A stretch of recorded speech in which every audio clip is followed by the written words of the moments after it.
Buenos días a todos. Hoy lunes 20 de septiembre vamos a seguir con la lectura de Cómo suprimir las preocupaciones y disfrutar de la vida de Dale Carnegie.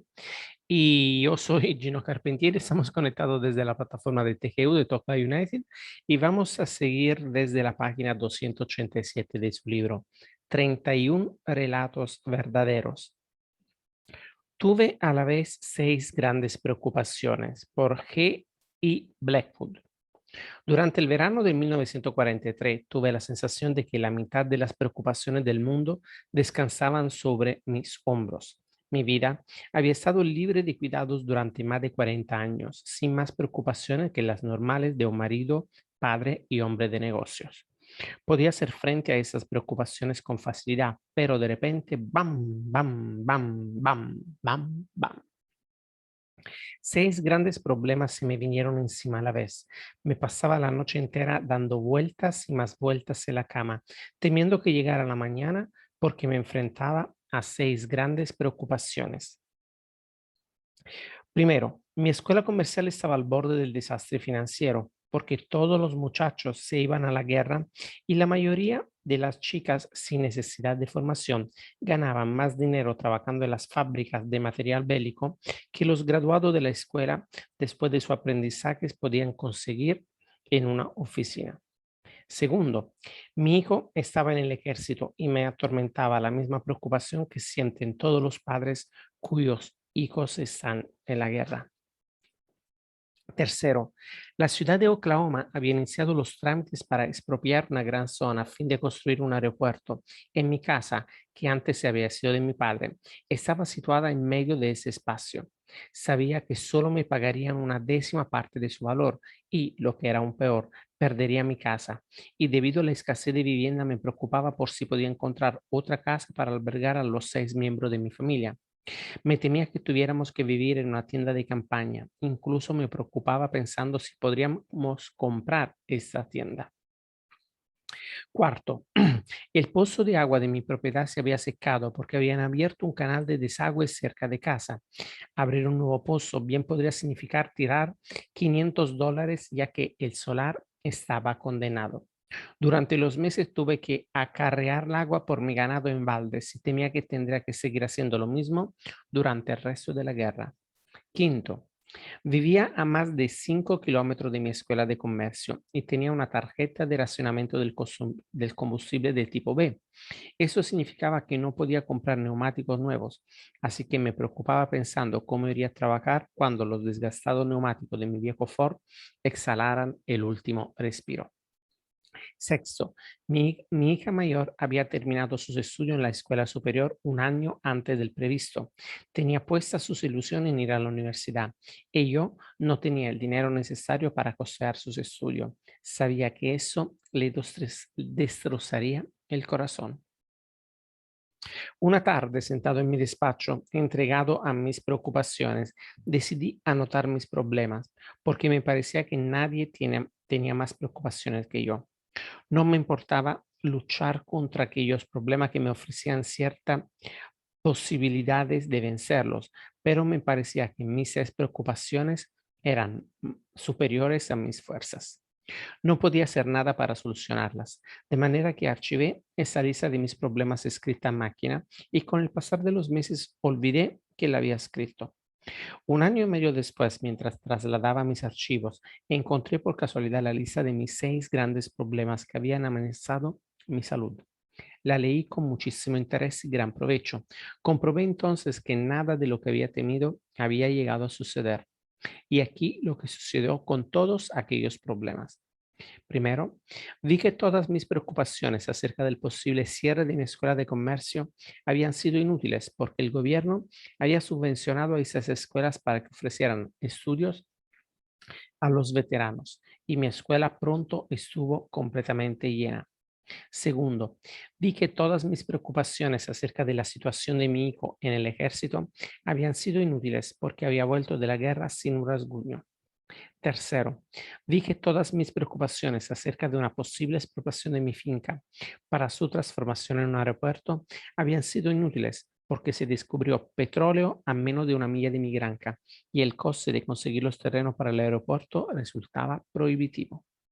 Cuarto, vi que todas mis preocupaciones acerca de no tener un pozo para dar agua al ganado habían sido inútiles porque tan pronto como supe que mis tierras no serían expropiadas, gasté el dinero necesario para abrir un nuevo pozo a mayor profundidad y encontré agua en abundancia. Quinto, vi que todas mis preocupaciones acerca de quedarme sin neumáticos habían sido inútiles porque recauchutándolos y conduciendo con cuidado había conseguido de alguna manera que sobrevivieran.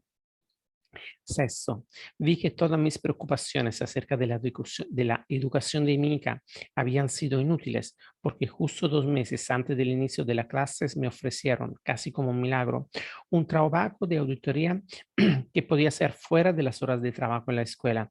Y ese trabajo hizo que me fuera posible enviar a mi hija a la universidad como habíamos planeado. A menudo había oído decir que el 99% de las cosas que nos preocupan y obsesionan y angustian nunca llegan a suceder. Pero este viejo dicho no significaba mucho para mí hasta que me tropecé con la lista de preocupaciones que había mecanografiado en aquella sombría tarde de hacía 1 año y medio. Ahora me alegra mucho haber tenido que luchar en vano contra aquellas 6 terribles preocupaciones. Aquella experiencia me ha enseñado una lección que nunca olvidaré. Me ha mostrado lo estúpido y trágico que es preocuparse con acontecimientos que no han sucedido, acontecimientos que están fuera de nuestro control y que puede que nunca sucedan. Recuerde que hoy es el mañana que le preocupó ayer. Pregúntese, ¿cómo puedo saber que esto que me preocupa llegará a suceder de verdad? Puedo convertirme en un magnífico optimista en menos de 1 hora. Por Roger W. Babson, famoso economista. Cuando me doy cuenta de que estoy deprimido por mi situación actual, en menos de 1 hora puedo librarme de la preocupación y convertirme en un clamoroso optimista. Y aquí cómo lo consigo. Entro en mi biblioteca, cierro los ojos y voy hasta un estante que solo guarda el libro de historia. Con los ojos todavía cerrados cojo un libro sin saber si es la conquista de México de Prescott o las vidas de los 12 Césares. Con los ojos aún cerrados, abro el libro al azar. Entonces abro los ojos y leo durante 1 hora. Cuanto más leo, mejor comprendo que el mundo siempre ha estado en una permanente agonía y que la civilización siempre ha estado a punto de desplomarse. Las páginas de la historia están llenas de trágicos relatos de guerras, hambres, miserias, pestes y crueldades del hombre con el hombre. Después de leer la historia, después de leer historia durante 1 hora, me doy cuenta de que si la situación es mala hoy, de cualquier modo es infinitamente mejor de lo que solía ser. Esto me permite contemplar y enfrentarme a mis problemas presentes con la perspectiva adecuada, así como darme cuenta de que el mundo en su conjunto va mejorando de forma constante. Y aquí un método que merece todo un capítulo. Lea historia, trate de conseguir la perspectiva de 10.000 años y vea lo triviales que son sus problemas visto a la luz de la eternidad. ¿Cómo me libré de un complejo de inferioridad? Por Elmer Thomas, ex senador de los Estados Unidos por Oklahoma.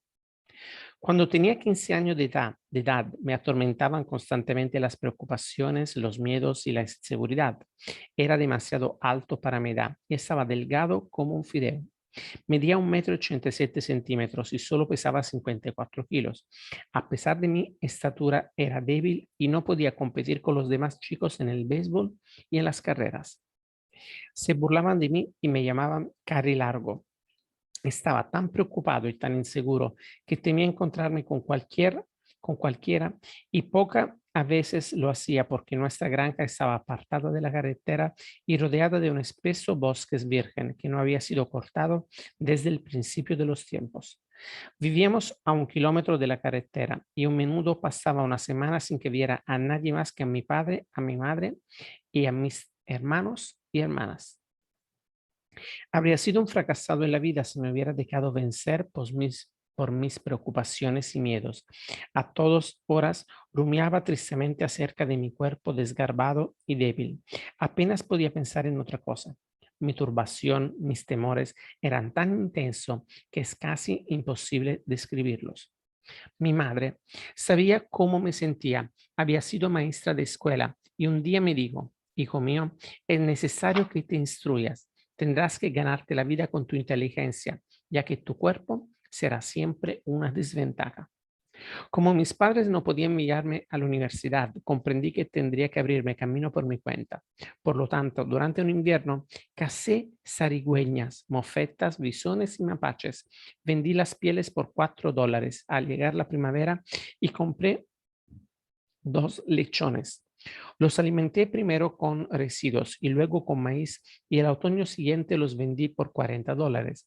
Con el producto de la venta me fui al Central Normal College en Danville, Indiana. Pagaba $1.40 semanales por la comida y otros 50 centavos por la habitación. Llevaba una camisa de color marrón que mi madre me había hecho. Evidentemente, había utilizado una tela marrón porque era un color más sufrido. Llevaba un traje que había sido de mi padre. La ropa de mi padre no me iba bien y tampoco me iban bien los botines que llevaba y que también habían sido suyos. Eran ese tipo de botines que a los lados tenían elástico que cedían cuando te los ponías, pero hacía tiempo que habían perdido la elasticidad y me quedaban tan flojos que casi se me caían cuando andaba. Me sentía tan avergonzado de relacionarme con los demás estudiantes que me quedaba solo en mi habitación y estudiaba. El mayor deseo de mi vida era poder comprarme alguna ropa que fuera de mi medida, ropa de la que no me sintiera avergonzado. Poco después de esto se produjeron 4 acontecimientos que me ayudaron a librarme de mis preocupaciones y de mi sentimiento de inferioridad. Uno de esos acontecimientos me dio valor, esperanza y confianza y cambió por completo el resto de mi vida. Los describiré brevemente. Primero, después de asistir a la escuela normal, solo 8 semanas. Después de asistir a la escuela normal solo 8 semanas, me presenté a exámenes y conseguí un certificado de tercer grado para dar clase en las escuelas públicas rurales. Ese certificado solo tenía validez para 6 meses, pero era una prueba evidente de que alguien tenía confianza en mí. La primera prueba de fe que había tenido de nadie, salvo que de mi madre. Segundo, una junta escolar rural de un lugar llamado Happy Hollow me contrató para dar clase con un salario de $2 diarios o $40 al mes. Era una nueva prueba de que se tenía confianza en mí. Tercero, tan pronto como recibí mi primer cheque, me compré unas ropas de confección, una ropa que no me avergonzaba llevar. Sí, si ahora me dieran $1.000.000, no me produciría tanta emoción como aquel primer traje de confección que me costó una cantidad insignificante. Cuarto, la verdadera crisis de mi vida, la primera gran victoria en mi lucha contra la inseguridad y los sentimientos de inferioridad, se produjo en la Feria del Condado de Putnam, que se celebraba anualmente en Bainbridge, Indiana. Mi madre me instó a que participara en un concurso de oratoria que iba a celebrarse en la feria. A mí, solo la idea me resultaba fantástica.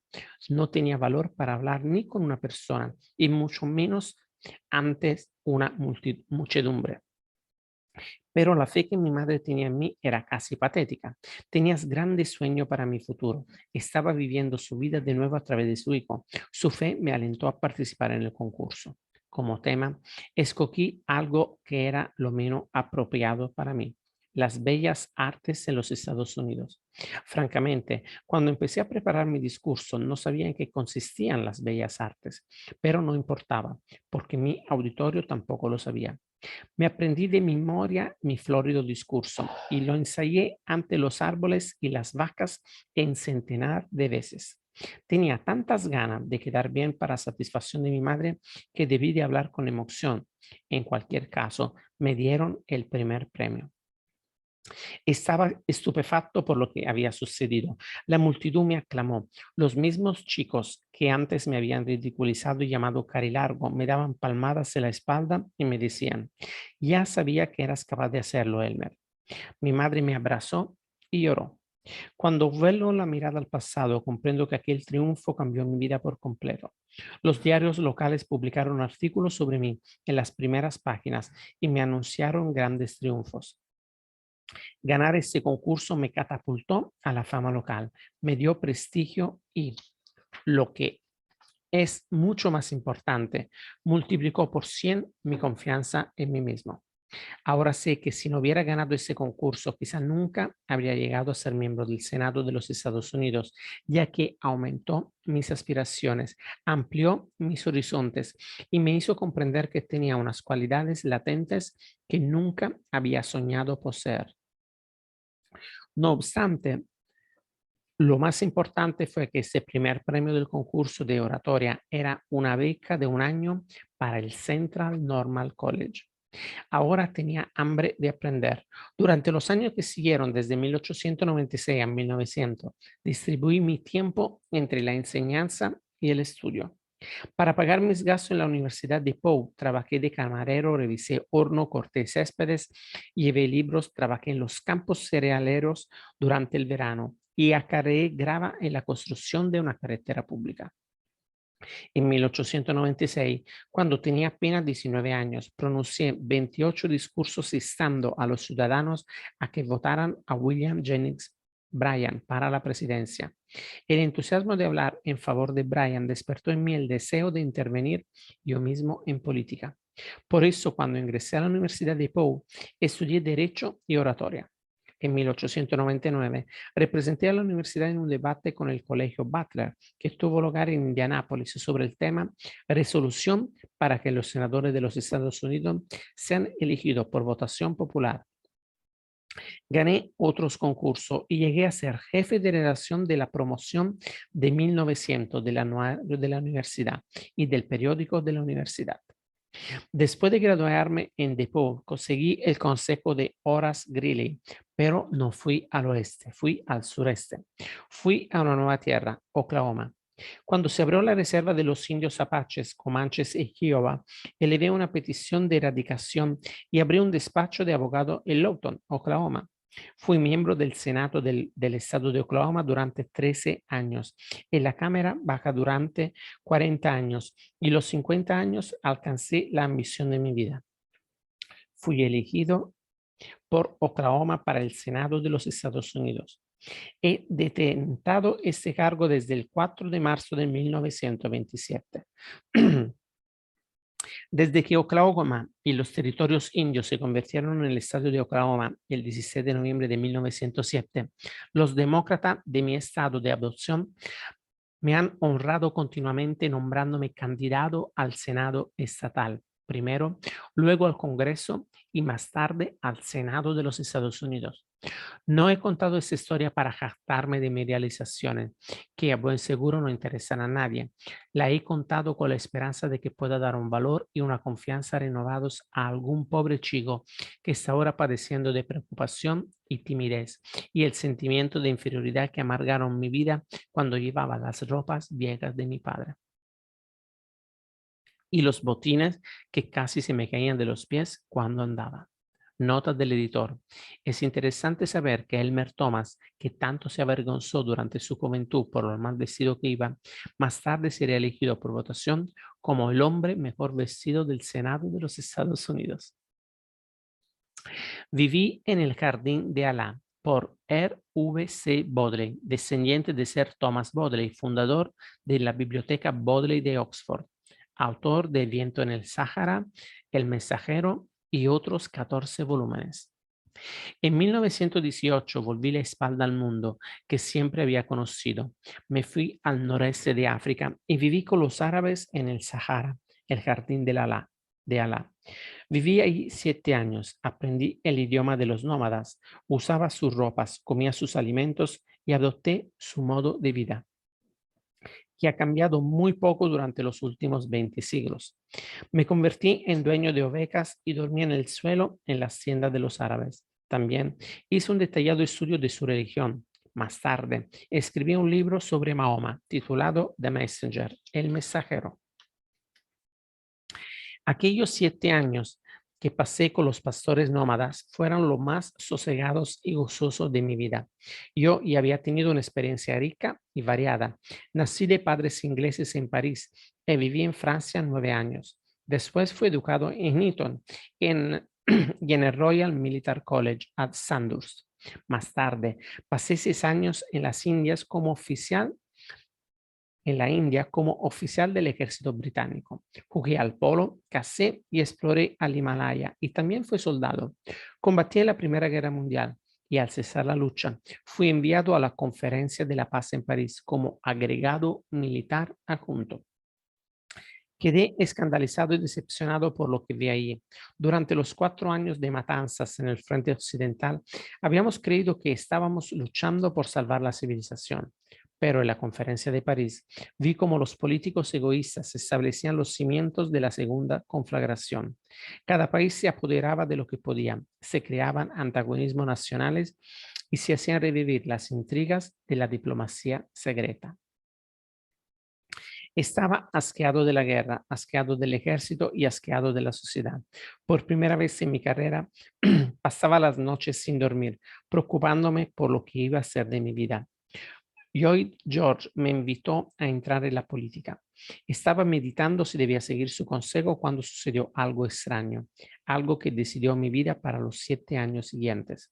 Todo surgió en una conversación que duró menos de 200 segundos, una conversación con Ted Lawrence, Lawrence de Arabia, la figura más pintoresca y romántica que produjera la Primera Guerra Mundial. Había vivido en el desierto con los árabes y me aconsejó que hiciera lo mismo. Al principio sonaba como una quimera. Sin embargo, estaba decidido a dejar el ejército y tenía que hacer algo. Los empresarios civiles no querían contratar a hombres como yo, exoficiales del ejército regular, especialmente cuando el mercado de trabajo estaba atestado de millones de gente sin empleo. Así pues, hice lo que Lawrence me había aconsejado. Me fui a vivir con los árabes. Me alegro de haberlo hecho. Me enseñaron cómo vencer la preocupación. Como todos los fieles musulmanes son fatalistas, creen que cada palabra escrita por Mahoma en el Corán es la divina revelación de Alá. Así, cuando el Corán dice, Dios te creó y creó tus actos, lo aceptan literalmente. Esa es la razón de que temen la vida de que tomen la vida con tanta calma y nunca se apresuran o se esfuerzan o se enfurezcan innecesariamente cuando las cosas van mal. Saben que lo que está ordenado, ordenado está y que solo Dios puede cambiar esas cosas. Sin embargo, eso no significa que ante una calamidad, que ante una calamidad se sienten y no hagan nada. Como ejemplo, déjenme que les hable de una violenta y abrasadora tormenta del viento sirocco que viví cuando estaba en el Sahara. El viento anuló y bramó durante 3 días con sus noches. Era tan fuerte, tan violento que arrastró arena del Sahara, lanzándola cientos de kilómetros de distancia a través del Mediterráneo hasta esparcirla por el valle de Ródano en Francia. Era un viento tan caliente que sentía como si me estuvieran abrazando el cabello. Tenía la garganta reseca, los ojos me ardían, tenía los dientes llenos de arena. Me sentía como si estuviera de pie frente al horno de una fábrica de vidrio. Estuve tan cerca de la locura como un hombre puede estarlo y seguir conservando la cordura. Pero los árabes no se quejaban, se encogían de hombros y decían, Maktub, está escrito. Pero en cuanto pasó la tormenta, se lanzaron a la acción. Mataron a todos los corderos porque sabían que de cualquier modo morirían. Y al matarlos inmediatamente, confiaban salvar a las ovejas madres. Una vez hecho esto, condujeron ese rebaño hacia el sur en busca de agua. Todo se hizo con calma, sin preocupaciones, ni quejas, ni lamentos por las pérdidas sufridas.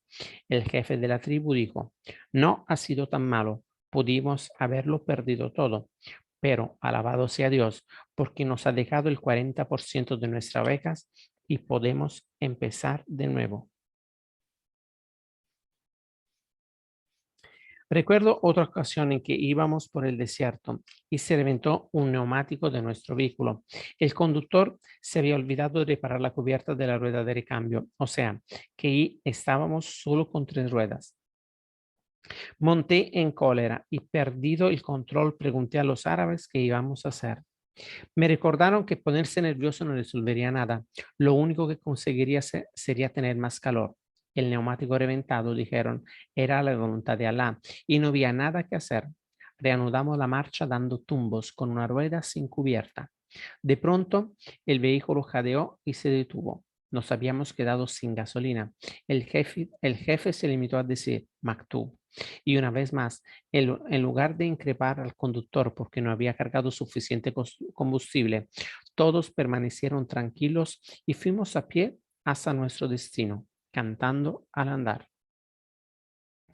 Los 7 años que pasé con los árabes me convencieron de que los neuróticos, los dementes y los borrachos de los Estados Unidos y Europa son el producto de la vida acosada y apresurada que llevamos en nuestra llamada civilización. Mientras vivía en el Sáhara, no tuve preocupaciones. Ahí, en el jardín de Alá, descubrí el sereno contento y el bienestar físico que muchos de nosotros buscamos con tensión y desesperación. Muchas personas se burlan del fatalismo, tal vez tengan razón, quién sabe, pero todos nosotros debemos ser capaces de ver cómo nuestro destino está determinado por algo ajeno a nosotros. Por ejemplo, si no hubiera hablado con Lawrence de Arabia 3 minutos después del mediodía de un caluroso día de agosto de 1919, todos los años transcurridos desde entonces habían sido totalmente distintos para mí. Cuando miro hacia el pasado, puedo ver cómo una y otra vez ha sido moldeado por cosas que escapan a mi dominio. Los árabes llaman esto maktub, kismet, la voluntad de Alá. Llámenlo como quieran, tiene efectos extraños en nosotros. Yo solo sé que hoy, 17 años después de dejar el Sáhara, sigo conservando la feliz resignación ante lo inevitable que aprendí de los árabes. Aquella filosofía ha hecho más para apaciguar mis nervios de lo que 1000 sedantes hubieran podido conseguir. Cuando los violentos abrasadores vientos soplan en nuestras vidas y no podemos impedir que lo hagan, sepamos también aceptar lo inevitable. Véase tercer parte, capítulo 9. Y luego pongámonos en acción y recuperemos lo que quede. Los 5 métodos que yo empleo para librarme de la preocupación, por el profesor William Lyon Phelps. Tuve el privilegio de pasar una tarde con Billy Phelps de Yale poco antes de su muerte. Aquí están los 5 sistemas que empleaba para disipar las preocupaciones, según las notas que tomé durante aquella entrevista. Dale Carnegie. Primera nota. A los 24 años, de pronto mis ojos empezaron a fallar. Después de leer 3 o 4 minutos, parecía como si tuviera los ojos llenos de agujas. E incluso cuando no leía, estaba tan sensible que no podía mirar hacia una ventana. Consulté a los mejores especialistas de New Haven en Nueva York. Nada parecía ser de ayuda. A partir de las 4 de la tarde me sentaba en el rincón más oscuro de la habitación sin hacer nada, esperando la hora de irme a la cama. Estaba aterrorizado. Temía que tendría que abandonar mi carrera como profesor, irme al oeste y conseguir trabajo como leñador. Entonces ocurrió algo extraño que muestra los efectos milagrosos de la mente sobre las dolencias físicas. Aquel desdichado invierno, cuando tenía los ojos peor que nunca, acepté una invitación para dar una charla ante un grupo de estudiantes. La sala estaba iluminada por enormes lámparas de gas colgadas del techo. La luz hacía que me dolieran tan intensamente los ojos que, mientras estaba sentado en el estrado, me veía obligado a mirar el suelo. Sin embargo, durante mi discurso de 30 minutos no sentía absolutamente ningún dolor y podía mirar directamente a las luces sin siquiera parpadear. Luego, cuando la asamblea terminó, los ojos volvieron a dolerme. Pensé entonces que si podía mantener mi mente fuertemente concentrada en algo, no durante 30 minutos, sino durante una semana, tal vez podría curarme, porque estaba claro que era un caso en que el estímulo mental vencía a una enfermedad física.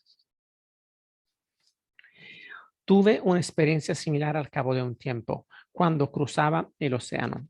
Tuve un ataque de lumbago tan fuerte que no podía caminar. En cuanto intentaba ponerme en pie, el dolor era insoportable. Mientras me encontraba así, me invitaron a dar una conferencia a bordo. Tan pronto empecé a hablar, desapareció de mi cuerpo todo rastro de dolor y rigidez. Permanecí de pie, derecho. Me moví de un lado para otro con perfecta flexibilidad y hablé durante una hora. Cuando la conferencia terminó, volví a mi camarote sin dificultad. Durante un momento pensé que estaba curado, pero la curación era solo temporal. El lumbago reanudó su ataque. Esas experiencias me demostraron la vital importancia de la actitud mental. Me enseñaron lo importante que es disfrutar de la vida mientras podamos. Por eso, ahora vivo cada día como si fuera el primero que he visto y el último que voy a ver. Me entusiasma la diaria aventura de vivir y nadie que siente entusiasmo se verá indebidamente atacado por las preocupaciones. Disfruto con mi trabajo diario como profesor. He escrito un libro titulado El estímulo de la enseñanza. Enseñar ha sido siempre para mí algo más que un arte o una ocupación. Es una pasión. Me encanta enseñar del mismo modo que a un pintor le encanta pintar y a un cantante cantar. Antes de levantarme por la mañana, pienso con intenso placer en mi primer grupo de estudiantes. Siempre he pensado que el entusiasmo es una de las principales razones del éxito de la vida.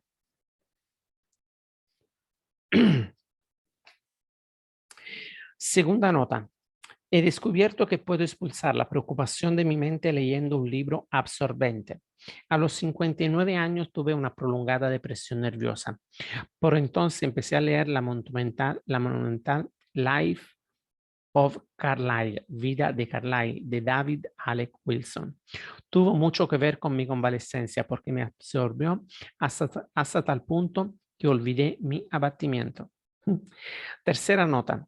En otra ocasión en que estaba terriblemente deprimido, me obligué a estar físicamente activo casi en cada momento del día. Todas las mañanas jugaba 6 o 7 violentos partidos de tenis. Después tomaba un baño, almorzaba y hacía 18 hoyos en el campo de golf todas las tardes. Los viernes por la noche bailaba hasta la 1 de la madrugada. Tengo una fe absoluta en la actividad física y he descubierto que la depresión y las preocupaciones desaparecen de mi organismo con el sudor. Cuarta nota. Hace mucho aprendí a evitar la insensatez de la prisa, el ajetreo y la tensión durante el trabajo. Siempre he procurado aplicar la filosofía de Wilbur Cross. Cuando era gobernador de Connecticut, Cross me dijo, a veces cuando tengo demasiadas cosas que hacer a un tiempo, me siento, me relajo y me fumo una pipa durante una hora sin hacer nada. Nota número 5. También he aprendido que la paciencia y el tiempo acaban solucionando nuestros problemas. Cuando algo me preocupa, procuro verlo con la perspectiva adecuada. Me digo, dentro de 2 meses ya no me preocuparé por esta mala racha. Así pues, ¿por qué preocuparme ahora? ¿Por qué no adoptar ahora la misma actitud que tendré dentro de 2 meses? Para resumir, aquí los 5 métodos empleados por el profesor Phelps para desterrar la preocupación. Primero, vivir con placer y entusiasmo. Vivo cada día como si fuera el primero que he visto y el último que voy a ver. Segundo, leer un libro interesante. Cuando tuve una prolongada depresión nerviosa, empecé a leer La vida de Carlyle y me absorbió tanto que olvidé mi abatimiento. Tercero, hacer deporte. Cuando estuve terriblemente deprimido, me obligué a estar físicamente activo casi en cada momento del día. Cuarto, relajarse durante el trabajo. Hace mucho aprendí a evitar la insensatez de la prisa, el ajetreo y la tensión durante el trabajo. Quinto, cuando algo me preocupa, procuro verlo con la perspectiva adecuada. Me digo, dentro de 2 meses ya no me preocuparé por esta mala racha. Así pues, ¿por qué preocuparme ahora? ¿Por qué no adoptar ahora mismo la misma actitud que tendré dentro de 2 meses? Resistí ayer y puedo resistir hoy, por Dorothy Dix. He pasado por los abismos de la pobreza y la enfermedad, Cuando me preguntan cómo soporto las pruebas que a todos no llegan, siempre contesto, resistí ayer, puedo resistir hoy y no me permito pensar en lo que pudiera suceder mañana.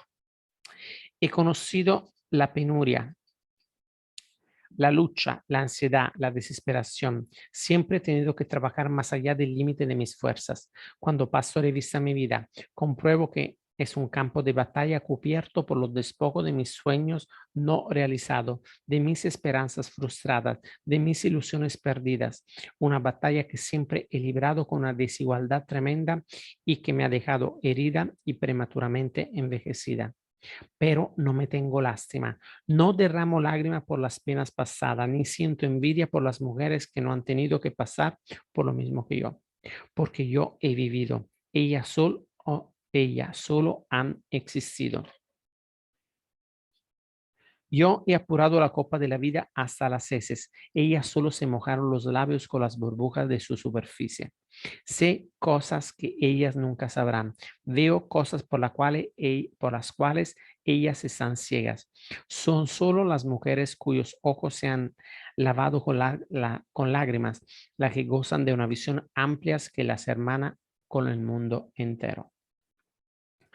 Y he aprendido en la gran universidad del sufrimiento una filosofía que ninguna mujer cuya vida haya sido fácil llega a adquirir.